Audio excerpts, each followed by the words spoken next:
All right, everybody. Welcome to the Bald Eagle Podcast. I am Shawn Cressman. I am the Bald Eagle.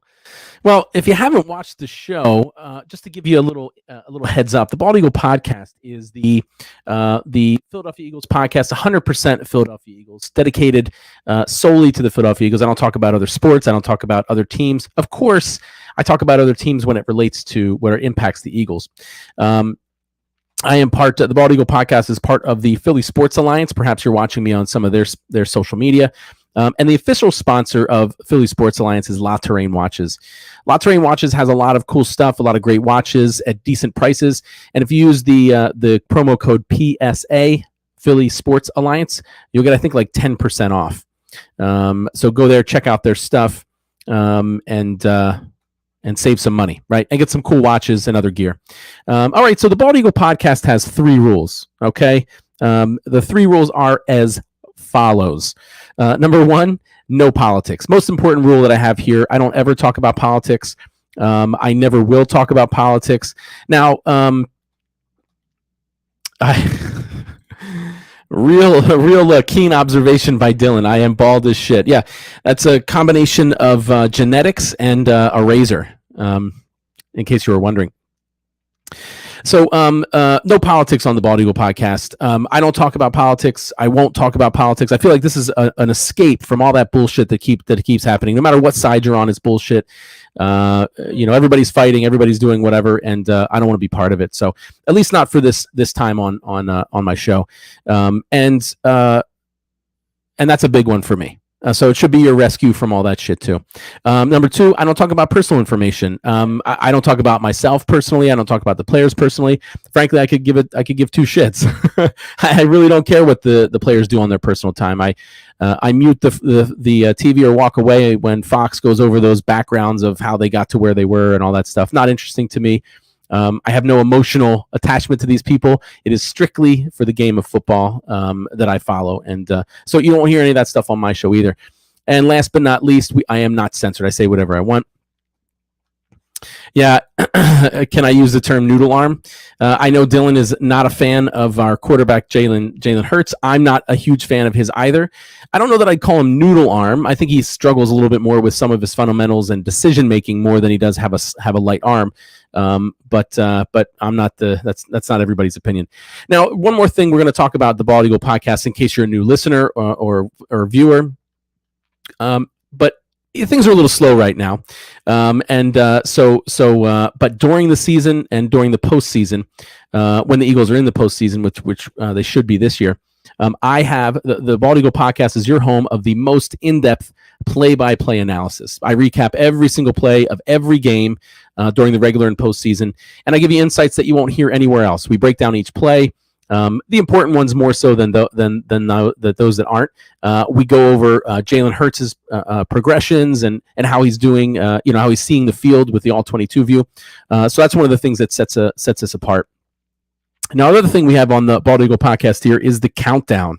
The Bald Eagle countdown. We're always counting down to something because there's always something to look forward to in the NFL. And currently we're counting down to training camp.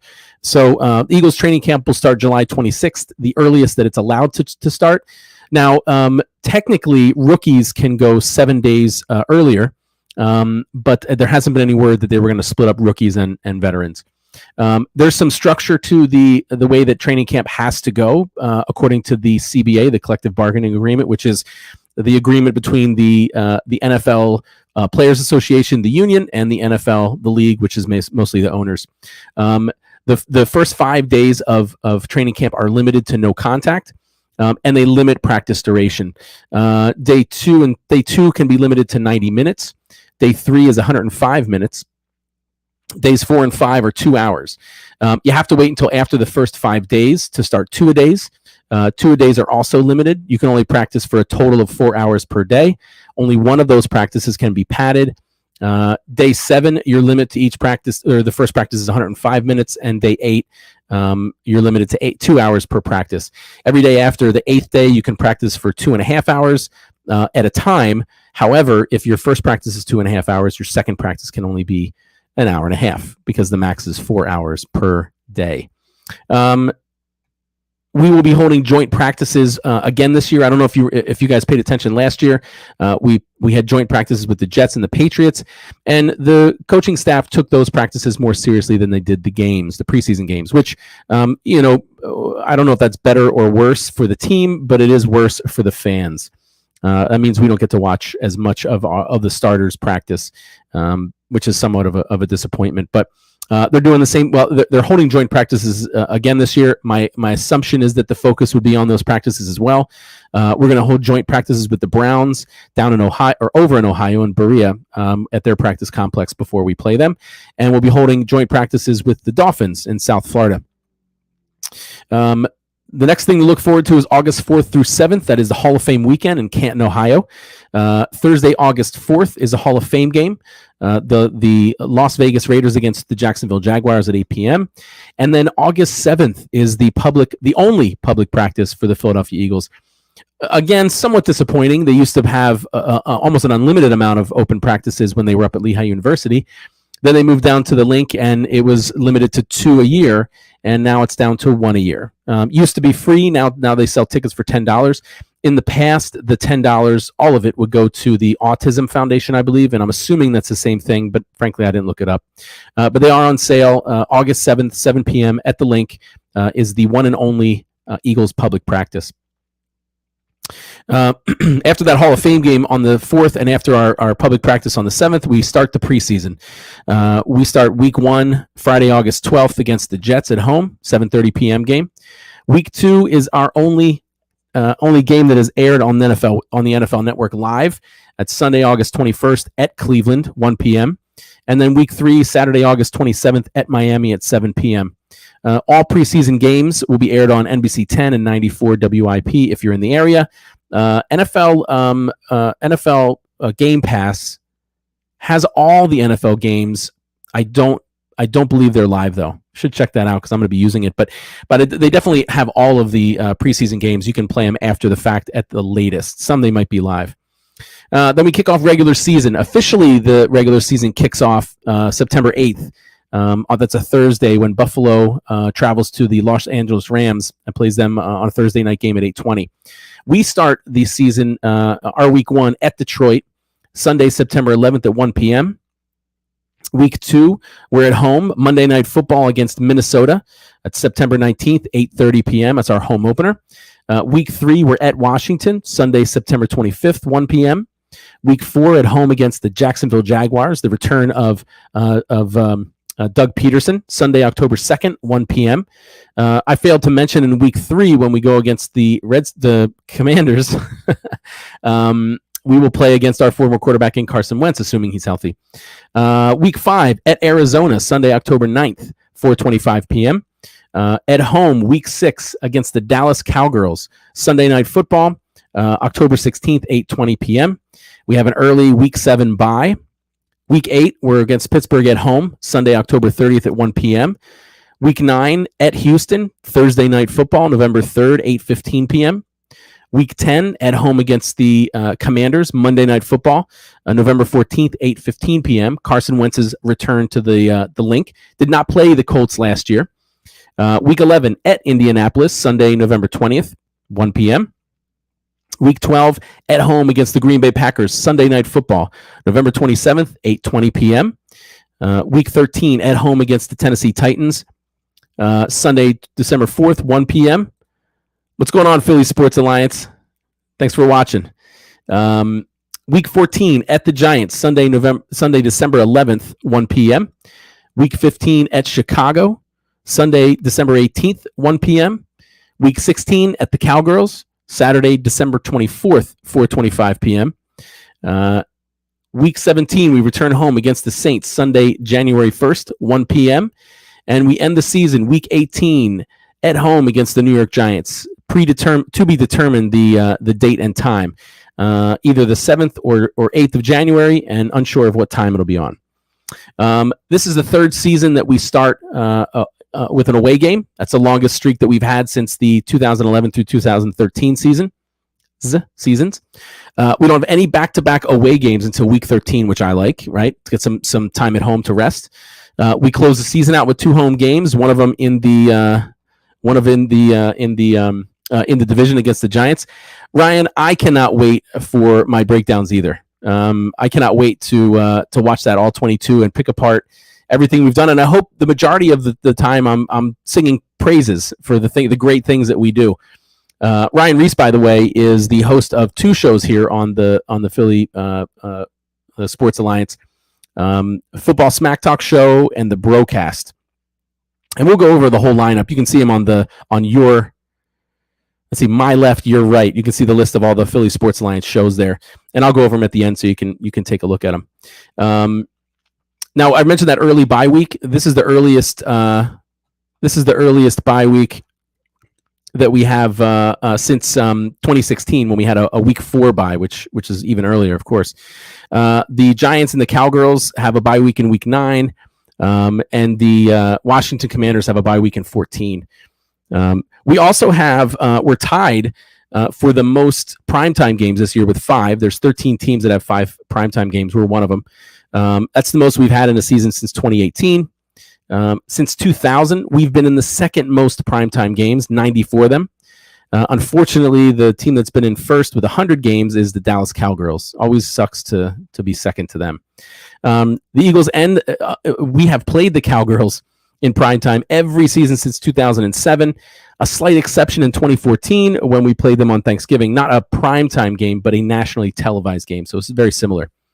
And the NFC East has the whole NFC East has the 4 easiest strength of schedules, and what they do is they compare, they tally up your opponent's previous year's records, and they give you an average. So we have the 4 easiest. So we're tied. We're at 3rd easiest with an opponent win percentage of .464. Dallas and Washington are tied for the easiest at a win percentage of .462, and the Giants are 4th at a win percentage of .465. The Rams have the hardest opponent schedule at .567. And then to wrap up our countdown, Sunday, February 12th, 2023 is Super Bowl 57, and that's at State Farm Stadium in Glendale, Arizona. All right. Now, you may have noticed that I have repeated the schedule on every show since the schedule was released. I'm also repeating our draft picks, and I do that partially for myself and then partially for you guys. I don't know about anybody else out there, but I have a horrible memory. So repetition helps me remember some of these things, and I hope it helps you remember as well. So we're gonna recap the draft real quick. I'm not gonna go into a lot of detail, but just kind of remind you who we drafted and their positions. So first round, 13th overall, defensive tackle Jordan Davis from Georgia. He's that huge defensive tackle who ran a 40 in the combine that was quicker than Patrick Mahomes, Dak Prescott, and I think slightly slower than Carson Wentz. However, Carson Wentz is probably not as fast as he was at the combine with all his injuries. We then traded our 18th and 101st overall picks to Tennessee for wide receiver A.J. Brown. Finally got that big physical wide receiver that I was hopeful we would get last year. I think is going to complement Devonta Smith and possibly open up possibly open up some things for Quez Watkins, because frankly, if you're a secondary, who are you going to cover? Devonta Smith, A.J. Brown, or Quez Watkins, who isn't quite as seasoned as the other two. Second round, 51st overall, center Cam Jurgens from Nebraska.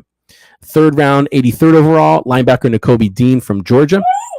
Sixth round, 181st overall, linebacker Kyron Johnson from Kansas. Sixth round, 198th overall, tight end Grant Calcaterra from SMU.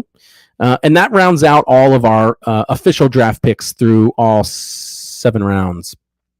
We did draft or sign a couple of undrafted rookie free agents, starting with Josh Blackwell, a corner from Duke, Reed Blankenship, a safety from Middle Tennessee State, Kennedy Brooks, a running back from Oklahoma, Britton Covey, a wide receiver from Utah, William Dunkel, offensive lineman from San Diego State, Noah Ellis, defensive tackle from Idaho, Ali Fayyad, linebacker from Western Michigan, Mario Goodrich, corner from Clemson, Josh Jobe, corner from Alabama, Josh Sills, offensive lineman from Oklahoma State, Carson Strong, quarterback from Nevada, Jared Williams, offensive lineman from Miami, and we signed one player from the tryout that we had a few weeks ago. We had rookie minicamp, and a handful of people were invited to try out as well. And the only player we've signed that was a tryout is Carrick Wheatfall, a wide receiver from Fresno State.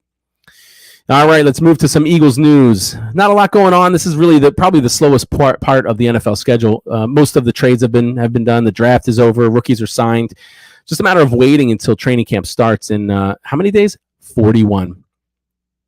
So the Eagles came off of their OTAs. They had an OTAs one day on May 31st. They had OTAs June 2nd through 3rd and June 6th through 8th. Only 6 days, ends up being a lot less than the limit of 10.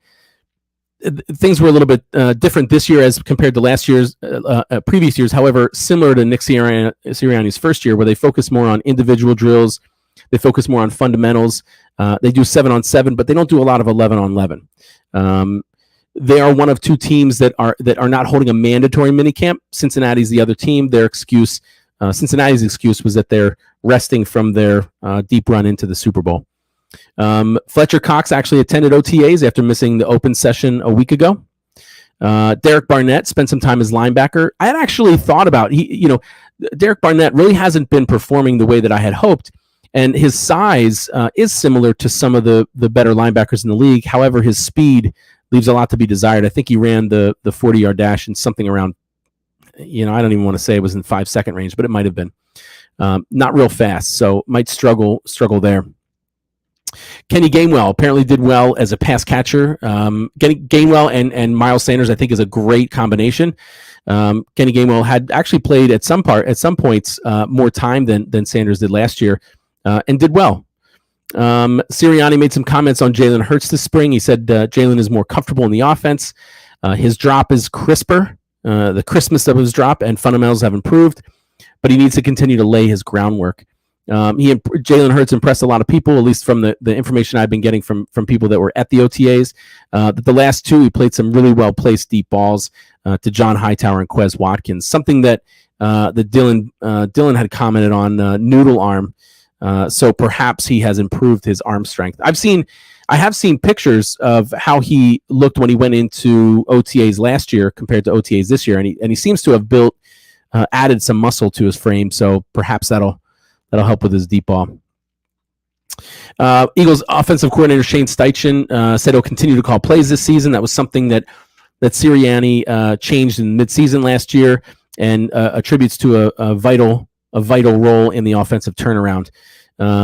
It also gives Sirianni a chance to take care of other in-game head coaching duties. Of course, Sirianni will still be heavily involved in the offense and make pregame final decisions. J.J. Arcega-Whiteside, struggling to make any impact as a wide receiver, decided to try out as a tight end or move over from wide receiver to tight end. And to do that, he gained 12 pounds. He's currently listed as 6'2", 237 pounds. Last year, he was 225. And Devin Allen, an undrafted free agent that we drafted, wide receiver, is currently training for and racing in multiple levels under the 110-meter hurdles. And he recently ran those on Sunday at the USATF. And so I'm guessing that's the United States of America Track and Field New York City Grand Prix on Sunday, and he finished in the 110-meter hurdles with a time of 12.84 seconds, which is the third fastest time in history. I believe he is going to the national track and field events. That might have been it, and I think he has something else. I don't know if it's the Olympics or it's the World Championships he's going to run in. Those all end right before training camp starts on the 26th, so he will be completely done with track when he walks into training camp, and per him, that will be when he turns all his focus onto football. Per Pro Football Focus, the Eagles' offensive line is ranked number 1 in the NFL for 2022. I don't know how much you guys how you feel about Pro Football Focus. I think they have some decent metrics that they measure people off of, but it's not guaranteed, right? It's not foolproof. But being named the number 1 offensive line, I think, is an exciting thing, even if it doesn't necessarily come true. We do have lots of speed at wide receiver. Absolutely. Devin Allen running that third fastest time in the hurdles. I think his 40 time was 4:35. And then we have Quez Watkins, who for a while, during the season, I think had the top speed. Definitely had the top speed of any player in the preseason with one of his screens. Devontae Smith is fast. So we have a lot of speed on the wide receiver position. And Ryan Reese and I were on a show yesterday where we went over the top 5 plays of last year, and I think that's one of the things that is exciting. The most exciting going into this year is our depth and strength at wide receiver position. Something that historically the Eagles have not really had. So really exciting that we have that going on for us, and exciting that going into the season we're ranked the number 1 offensive line. When you think about this year, in my opinion, really is going to come down to Jalen Hurts. 100% Jalen Hurts. I think he's surrounded by some of the best players in the league. We mentioned the wide receivers, right? Devontae Smith, who's probably going to have a better season than he did last year. A.J. Brown, which is going to pull a lot of coverage, big physical guy. Quez Watkins, John Hightower, Greg Ward, who had some times, and then Devin Allen, who's a rookie who may may play for a spot. And we have Miles Sanders at running back. In my opinion, top 5, top 10 guy in the NFL. Kenneth Gainwell behind him for a change of pace, and Boston Scott, if you really want to throw him in here, although I'm kind of being less of a fan of Boston Scott than I have been. Our offensive line is rated number 1, right? So we got a solid offensive line with solid replacements. Defensive line is going to be rated really high. We've added to that as well. We're changing up our the way we play, so that's gonna have an impact. We have some stronger linebackers, some better corners. So really, as well, speaking specifically about the offense, Jalen Hurts is surrounded by talent. So if he fails, it's all on him. Even if, we could all, the play calling wasn't good or didn't fit his style. I honestly don't want to hear any of that bullshit, because frankly, with all the people that are around him, regardless of his style and regardless of the plays called, he should be, if he truly is, a franchise starting quarterback in the NFL, he'll do well. So this is all on him. All right, moving to a little bit more Eagles news. The NFL is going to host a talent identification camp, a fan event, and a flag football clinic in Ghana starting June 21st. Why that's important to you? Because the Eagles are the only team in the NFL that have marketing rights in Ghana, and we'll be sending our senior VP of Media and Marketing, Jen Kavanaugh, to attend. Our goal is to, get international talent from Ghana. There's a nice international program. If you find somebody from a foreign country and you put them on your practice squad, they don't actually count against the 16 maximum that you can have. So it's a nice little thing. And of course, you don't pay them very much either. Jordan Mulatto is a great example of how that works. I agree, Ryan. If Jalen Hurts can be in the top third of the league, I think we have a chance of having one of the better offenses we've had in a long time. And I think it's possible. I think, when Jalen Hurts came in and replaced Carson Wentz, he showed a lot of the things that Carson Wentz had before, and just for some reason lost in that season. He kind of pulled back a little bit last year, but hopefully this is his big year where he really matures. And if you look at some of the best quarterbacks historically in the league, they've had rough second years, and the third year has kind of really been the big year for most of them. So let's cross our fingers that continues.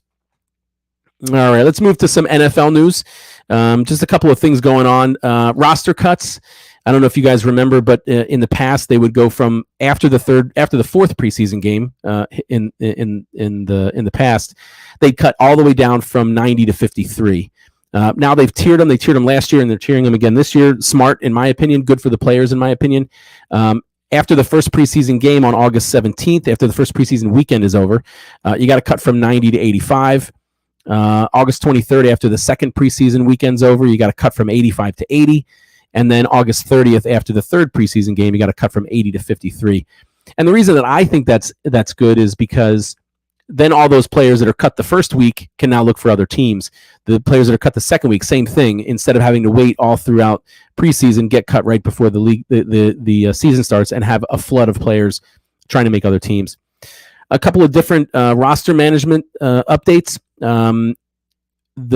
Anybody that's played on injured reserve has to miss 4 games now. Last year it was 3. So if you place anybody on the IR, they have to be out for at least 4 games, even if they're healed. You can actually designate up to 8 players to come back from injured reserve. And in fact, a player can come back more than once. They can come back twice in 1 year. However, if a player comes back twice, that counts towards 2 of the total 8 returning from IR. Teams are allowed to have 16 players on their practice squad. This is the second year they've added it. Formerly, it was 14. You can have 6 veterans on your practice squad, which is unique. The remaining 10 players can't have any more than 2 seasons in the NFL. The practice squad is not meant for veterans to hang out on. Practice squad players can be elevated for 3 games. Formerly, it was only 2. Once you've elevated them for 3 games, if you want to elevate them one more time, you have to add them to the 53-man roster. So a lot of restrictions on that practice squad. This is NFL news, and it really doesn't specifically pertain to the Eagles, but it does somewhat indirectly. It kind of gives you an idea of how things have changed in not that long of a while. I guess almost 30 years. The Denver Broncos were recently sold for $4.65 billion, which was a record for a North American sports franchise. Now, I didn't research this. I'm assuming North American sports franchise because I'm assuming soccer teams have sold for more internationally. But the reason I brought this up is because back in 1994, Jeffrey Lurie bought the Eagles for what the Wall Street Journal said was too much. And that was $185 million. So 30 years ago, quite a while, but that's a hell of an investment, $185 million. And the Broncos, to my recollection, were a less valuable team.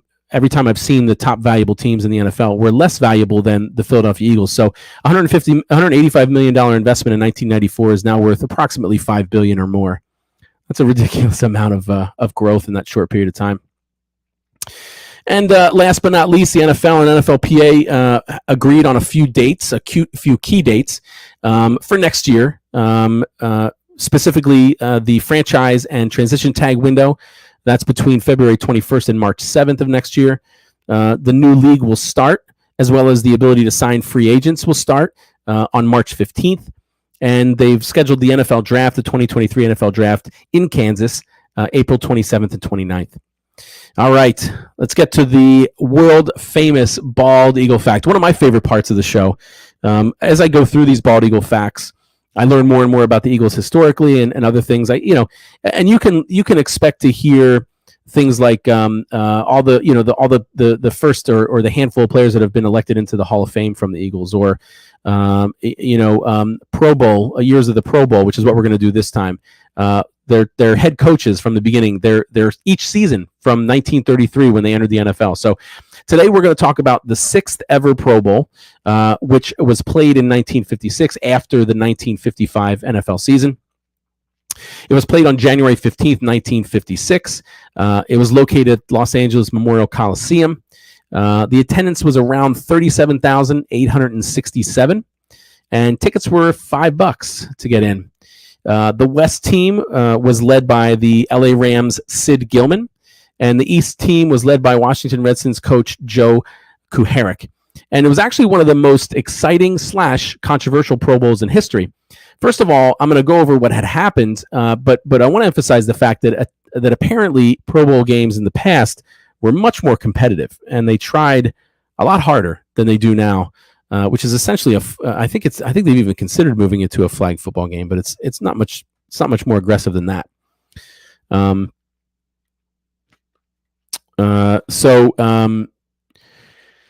the first play of the game was a kickoff return for 103 yards by Detroit's Jack Christensen of the West team. So that put them up 7-0.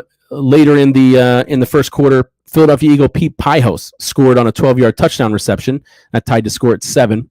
In the second quarter, Chicago's Ed Brown threw a 73-yard touchdown pass to Green Bay's Billy Houghton. That made it 14-7 in favor of the West team. Then later in the second quarter, the East attempted to score from the 1-yard line 5 times and failed. So far we have a 103-yard kickoff return, a 73-yard touchdown pass, and a goal line stance after 5 attempts. And that's what I mean by they were more serious. If there was ever a play from the 1-yard line in current Pro Bowls, whoever had the ball would score the first time, because nobody's going to stop them. In the second half, the opening kickoff was returned 91 yards for a touchdown by Chicago Cardinal Ollie Matson. Tied the game at 14, so that's the second kickoff return that was returned for a touchdown. There was a 1-yard touchdown run in the third quarter by Volney Peters of the Redskins, but the extra point was blocked. That was Pat Richter kicked it, and it was blocked, and that will be important later on in the game. The East got the ball back, and Ollie Matson scored on a 15-yard sweep. Before the end of the third quarter, Baltimore's Burt Richenchar kicked a 46-yard field goal to make the score 23-21 in favor of the West. On the first play of the fourth quarter, Cleveland's Lou Grosso kicked a 50-yard field goal, making the score 24-23 in favor of the East. LeBaron throws a 20-yard touchdown pass to Ray Matthews of the Steelers to make the score 31-23 to the East. And then late in the fourth quarter, Norm Van Brocklin led the West down the field, culminating in a 4-yard touchdown run by the Rams' Ron Waller, making the score 31-30 in favor of the East. The West gets the ball back. They got 50 seconds left in the game. Van Brocklin actually drives the team down into field goal range. And Richard attempts a 50-yard field goal, which would give the West the win. The kick was well short and caught on the goal line by Scooter Scudero of the Redskins. So he caught it on the goal line. Scooter caught the ball at the 1-yard line and appeared to back a few steps into the end zone to down the ball for a touchback, right? So a touchback, and it was officially ruled a touchback by the officiating crew. The ball was then placed on the 20-yard line, essentially ending the game. And the East won 31-30. The field judge, Joe Gonzalez, ruled that the ball crossed the end zone line before Scooter caught it, which means when he stepped back into the end zone, that it was truly a touchback. However, photos clearly show Scudero catches the ball at the 1-yard line and then steps back into the end zone, which would make it a safety. Now, if that had been called a safety, the East would have received a 2-yard or 2 points, and they would have won the game 32-31. I think I might have my my things here incorrect. Let's double check this. Hold on 1 second here.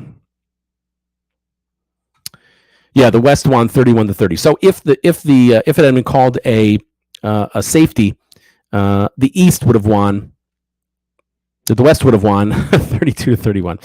Anyway, exciting game, and two kickoffs returned for touchdowns, a 73-yard touchdown pass, a blocked field goal, a drive all the way down into field goal range with 50 seconds, and a game-winning field goal attempt, and then controversy at the end where the guy catches it, steps back into the end zone, officially a safety, but called a touchback. So the MVP of the game was Ollie Matson of the Baltimore Colts. He had a kickoff return, a rushing touchdown, and a 50-yard punt return.